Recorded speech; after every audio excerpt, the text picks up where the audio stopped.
Siempre hay que recordar que en la Biblia muchas palabras se utilizan en distintos sentidos. Esto es apenas natural porque es lo mismo que sucede en el lenguaje humano cotidiano. El ejemplo que uno siempre da es el de una palabra como gato. En Colombia y supongo que en otros sitios se utiliza la palabra gato tanto para referirse a un animalito, ese que conocemos y que sirve de mascota a mucha gente, como para hablar de un instrumento mecánico que se usa para levantar un vehículo, por ejemplo. Pues lo mismo sucede en la Biblia. En la Biblia encontramos que una misma palabra se puede utilizar de distintas maneras. Y estoy comentando esto porque vamos a referirnos a la palabra mundo. La palabra mundo tiene varios significados en la Biblia o concretamente en el Nuevo Testamento. Por ejemplo, la palabra mundo puede referirse a todo lo que Dios ha creado.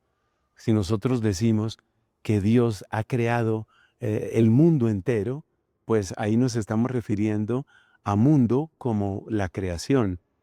El mundo también puede referirse al conjunto de los seres humanos, ya no tanto las cosas, como por ejemplo decir las flores, los arroyos, las estrellas, sino más bien el conjunto de los seres humanos.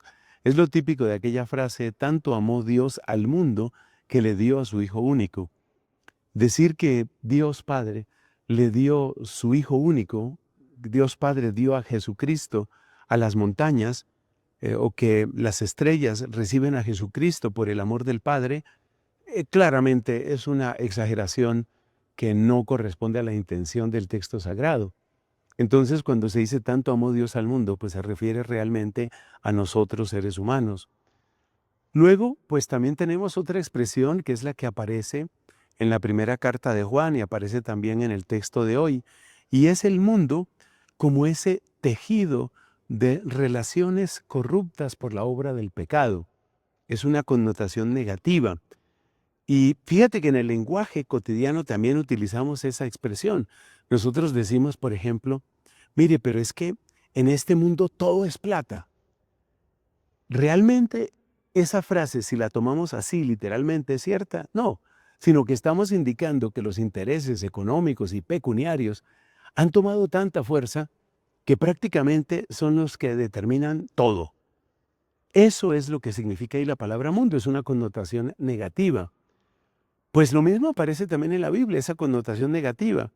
Cuando dice la primera carta de Juan, no améis al mundo ni lo que hay en el mundo, porque todo lo que hay en el mundo es corrupción de los ojos, corrupción de la carne, soberbia de la vida. Esa expresión está en la primera carta de Juan y ahí se refiere al mundo como eso que se va tejiendo por obra del pecado y que va haciendo que sea prácticamente imposible sustraerse a la complicidad en la corrupción, en la lujuria, en la mentira, en la envidia, en el soborno o en lo que sea. Esa especie, esa especie de densa niebla, pegajosa niebla, que parece invadirlo todo y que parece cobrarnos permanentemente una aduana.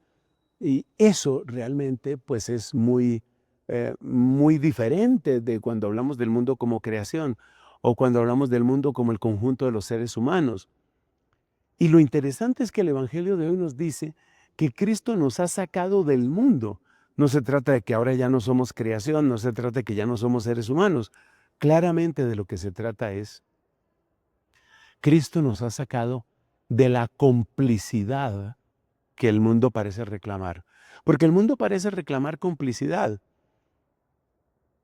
Piensa, por ejemplo, yo he conocido algunos casos, piensa, por ejemplo, en una persona a la que le gusta el arte, le gusta el teatro, le gusta la danza. Yo me estoy acordando de una amiga que estuvo mucho tiempo en ese mundo, fíjate, usamos la palabra, ¿no? Esta amiga estuvo en ese mundo y ella me contaba, pues, cómo a su alrededor había todo tipo de cosas que realmente presionaban bastante.